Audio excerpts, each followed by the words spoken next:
Welcome into PFF TV. I'm Sam Monson, and today we're going to be talking about one of the greatest plays in NFL history, almost.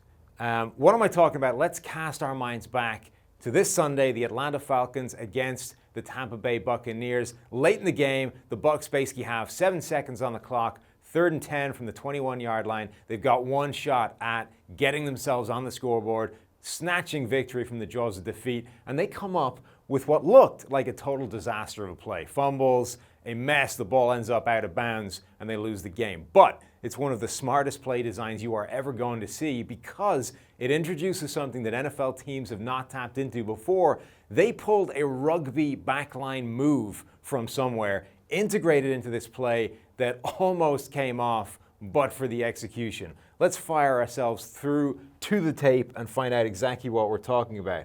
Here we can see the Bucs lined up, ready to roll. And what we're going to see is a few things here to pay attention to. Firstly, up here we've got two defenders on O.J. Howard to try and take him out of the game. That's where the Atlanta Falcons see the threat on the field. They do not want O.J. Howard running up the seam, getting a free release into the end zone because that's what they think is going to happen on this play. But it's not. What the Bucs have dialed up is something pretty special. There's only going to be a 3-man rush here. So the Bucs are going to exploit that by running a draw up the middle from Jameis Winston because they know he's going to have about 10 free yards of space to work into. Where this gets really clever is that they have a designed back line move off the back of this. They're going to have Adam Humphrey here in the slot work his way in behind Jameis Winston, present himself to the pass, and end up over here with a big overlap. That's what rugby is designed to do. It's to get guys into space and create an overlap of a 2-on-1 on the outside to get one guy into space down the sideline. DeSean Jackson is here in the slot. He's going to fake a bubble screen, and then the defense is just going to kind of forget about him. He's going to be able to trail the play here up the sideline, and he's going to be the guy who would be the winger in rugby getting the ball in space. Mike Evans is just going to come off the line, come down here, and block this defender and take him out of the game. Again, creating this overlap that Jameis Winston and the Bucs ultimately butchered. Winston's just going to take a step back, run up the middle for a draw, and what he should do is find Humphrey to pass to get this move started, but instead he makes a total mess of it. Let's erase all this, and then we'll run the play and show you exactly what we're talking about. Let's run the play. So Winston comes up the middle into the clear space. Now here we see Winston take a look at Humphreys. This is how you know this was entirely designed. If the play wasn't already telling you, Winston taking this look at him to find out where he is exactly what we're talking about.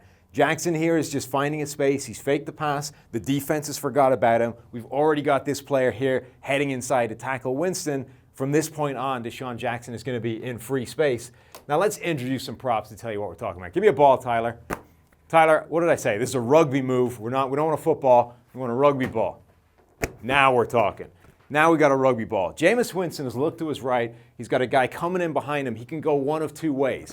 Either he can take this ball, and with a guy coming in behind him this way, he just pops it to the back here, lets Humphrey catch it, run in beside, and take the thing. Or he can wait a little bit longer. He can keep going forward, taking it in advance, and wait for Humphrey to come behind him and give a perfect pass off to the left-hand side in here.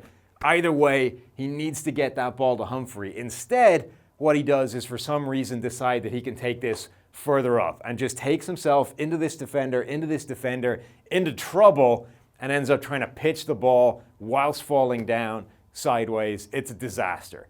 Anywhere from here, if Jameis Winston gets the ball to Humphrey, this move has a legitimate chance of working out because we've got Mike Evans taking this guy out. We've got this defender already heading in the opposite direction to Humphrey, and then we have DeSean Jackson here in space providing the one-on-one. Instead, let's run it and see exactly what happened. Jameis takes it into hell, pitches the ball away. Now there's just no. That is not how the rugby move is supposed to work. So here, what we're talking about, this is one of the smartest plays designed in NFL history. It is a perfect rugby backline move that has been created, and the Bucs ultimately made a mess of the execution because Jameis Winston took it too far.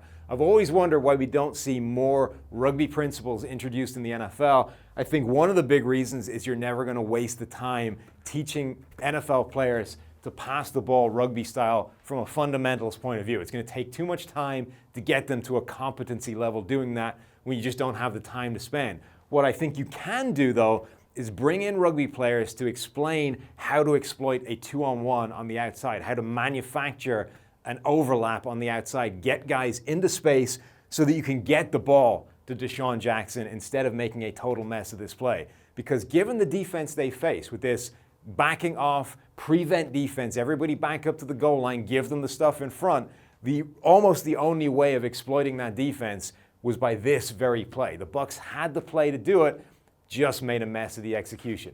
That's going to do it for this, our brief foray into rugby talk on PFF TV. Make sure you hit the rest of these videos.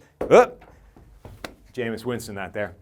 Make sure you hit the rest of these videos, hit like, hit subscribe, and come back to check out the rest of our YouTube content.